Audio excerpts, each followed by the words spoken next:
Hey, hey, we're back again. Happy Sunday. I hope everybody's having a positive, productive day so far today. Instead of doing the short videos for the affirmation cards today, I'm just going to try to squeeze them all into one video. Excuse my voice. Forces are working in all different ways all around me today. Empowerment and true love on the cut. Plus my battery is at 33 seconds on the timer. Is at 15% already. I fell asleep without charging it last night. So I'm just going to try to get them done and get them out there. Okay. Solitude on the bottom of the deck as we're starting. This is the Wild Offering Oracle. It's an affirmation deck, basically. We're going to try for just one. I'd like to take a second to thank my Heavenly Father, my ancestors, my spirit guides, archangels for always being around me and protecting me. We got self-sufficiency. The ultimate self-sufficiency is relying on God. It doesn't mean hiding in a cave and saying, I don't need people.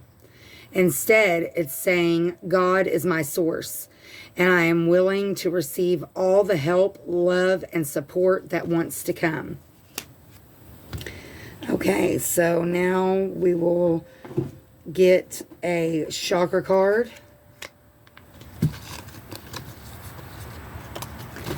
And that is very true.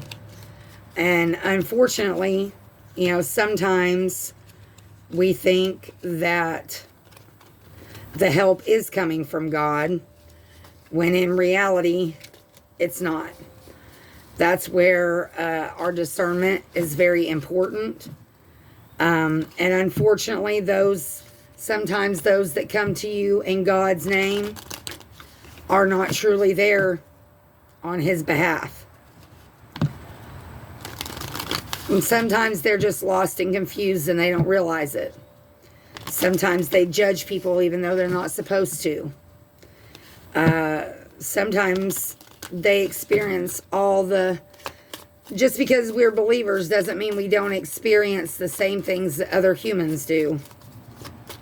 They get jealous, they get prideful, they get angry, they get sad, they get mad. And unfortunately, they take it all out on the people around them. Which is very unfortunate, especially if you're completely innocent in all of it. We had a bunch of them flip over, but only a couple. We had two that fell out. But I will acknowledge these. Compassion and forgiveness. Willpower and determination. Bliss. Imagination. And independence. But the two that actually came out was the second chakra, the sacral chakra, well-being. And the third chakra, the solar plexus chakra, freedom of choice.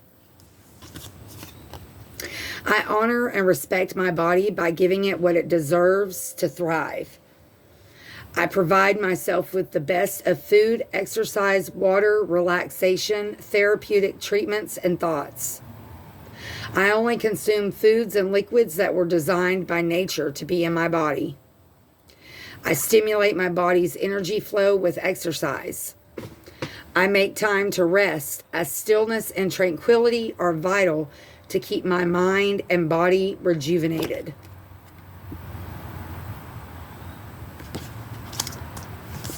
Freedom of choice. I have the freedom to choose. Excuse me. I have the freedom to choose. So I choose wisely because my decisions have a great impact on how I see myself and how I feel about myself. I own, accept, and express my feelings unreservedly and do not try to escape them with my own mind games. I have free will to choose how I respond to any situation. I choose to respond with wisdom, clarity, and understanding. All right, we'll get a grief affirmation. Unfortunately, sometimes we make decisions based on our emotions, based on what other people tell us, and sometimes just by not fully understanding the situation. So, as it says, I respond to any situation. I choose to respond with wisdom, clarity, and understanding.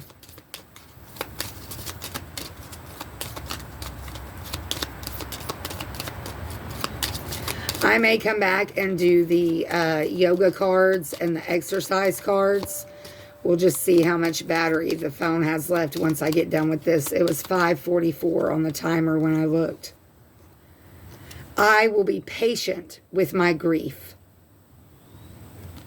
It's very important to be patient with ourselves and to be patient with the people around us. But don't mistake patience for passivity. There's a time to be passive and there's a time to be firm. And it's important that we use our discernment to be able to know the difference.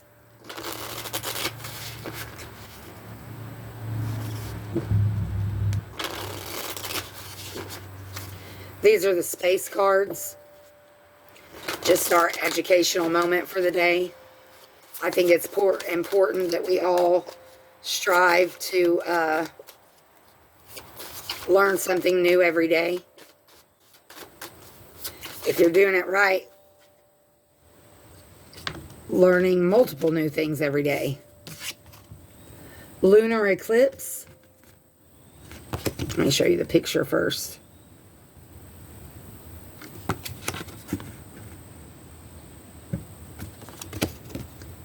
In the shadow of Earth. Sometimes as Earth travels around the sun and the moon orbits Earth, all three line up perfectly. Sun, Earth in the middle, and then moon. When this happens, the sun shines on one half of Earth and the dark side of Earth faces the moon. As Earth and moon come slowly into perfect alignment with the sun, Earth casts its shadow on the moon, leaving an ever smaller sliver of sunlit moon in the sky until Earth eclipses her and the moon disappears, almost. The moon may blush. Often the moon glows with a reddish color during a lunar eclipse. How can this be? Earth's atmosphere can actually trap light from the sun and bend it, allowing some red light to bend around Earth and reach the moon, even while it is in shadow during a lunar eclipse. This gives the moon a rosy blush of color, which, you know, I don't like to feed into too much of the conspiracy theories, but, you know, there's a good possibility that everything that we've been taught about space and about the planets isn't necessarily accurate.